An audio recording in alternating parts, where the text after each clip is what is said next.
Welcome, explorers of the multiverse of learning. Today, we travel to a nation where life and death share the same walls. Where wealth and poverty meet just a few steps apart. A country of deep contrasts, breathtaking beauty, and unbreakable spirit. Welcome to the Philippines, the land of striking extremes. The Philippines is a nation of light and shadow. In its capital, Manila, glass towers rise above luxury malls, while only a few meters away, thousands of families live in shantytowns built from tin and hope. Luxury cars glide down the highways as barefoot children knock on car windows, asking for a coin, or maybe just attention. In the northern part of Manila lies a place that seems like something out of a dark novel, Navota's Cemetery, where thousands of people live literally among the dead. Unable to afford rent, families have turned tombs into homes. Coffins serve as beds, crypts as kitchens, and children play among gravestones.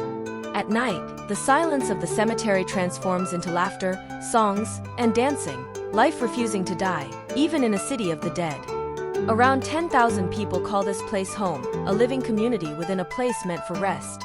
But it wasn't always this way. Just a few decades ago, the Philippines was one of Asia's wealthiest nations. In the 1960s, it was known as the second richest country in Asia, right after Japan. Today, however, inequality has become its defining feature, and desperation has taken on many forms. One of them is the sex industry, which has grown into a massive underground economy. Behind the neon lights and nightclubs lies a darker truth, exploitation that includes even minors, earning the Philippines the grim title of the world's cybersex capital. It's estimated that over 500,000 women work in the adult industry, more than in Thailand or Malaysia.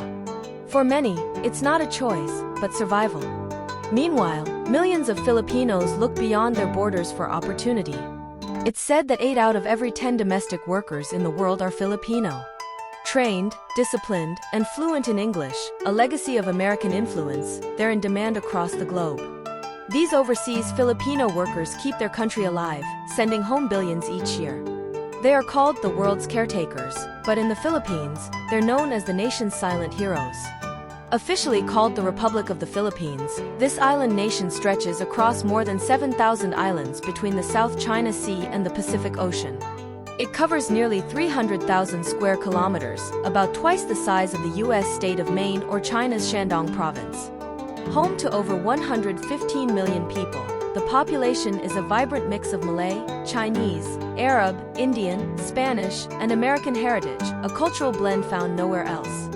Manila, the capital, is both the political and cultural heart of the country, a city of beauty and chaos. Here, wealth and poverty exist side by side, separated only by a street or a wall. It's no wonder many call it the world's most divided city.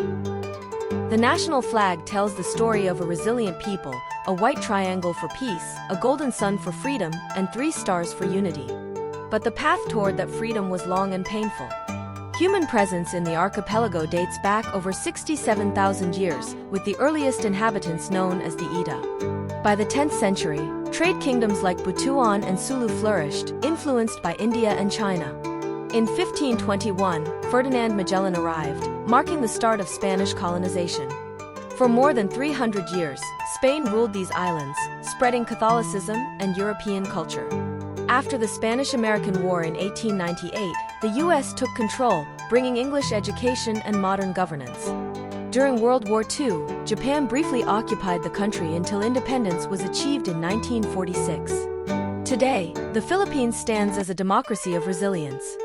Its economy rests on 3 main pillars: agriculture, producing rice, coconuts, and sugarcane; manufacturing, including electronics and processed foods; and services, where tourism and overseas labor drive much of its income. Its GDP surpasses $400 billion, with a per capita income of around $3,700, though inequality remains vast. Yet beyond the numbers, the Philippines shines for its natural wonders. Part of the Pacific Ring of Fire, it hosts nearly 300 volcanoes, including the Mayon volcano, famous for its perfect cone shape. On Bohol Island, the chocolate hills turn brown during the dry season, resembling hundreds of sweet domes across the landscape. The country is also home to the Philippine tarsier, one of the world's smallest primates, with enormous eyes and a fragile charm, a living national treasure. Equally impressive are the Banaue rice terraces, carved into the mountains over 2,000 years ago. Called the eighth wonder of the world, they embody the harmony between humanity and nature. And then there are the islands, Boracay, Palawan, Siargao, each a paradise of white sands, turquoise waters, and coral reefs glowing beneath the waves. From the sunrise over old Spanish churches in Luzon, to the sunset brushing the beaches of Mindanao. From the noise of Manila's crowded streets to the quiet beauty of the islands, the Philippines tells the story of endurance, hope, and joy. Here, life is not measured by what you have, but by what you share. So, when you think of the Philippines, what do you see? The rice terraces carved in stone? The smiling faces that refuse to give up? Or the golden sunsets over a sea that seems to sing? Join us again in the next episode of the Multiverse of Learning, where every country is a story, and every story, a universe waiting to be explored.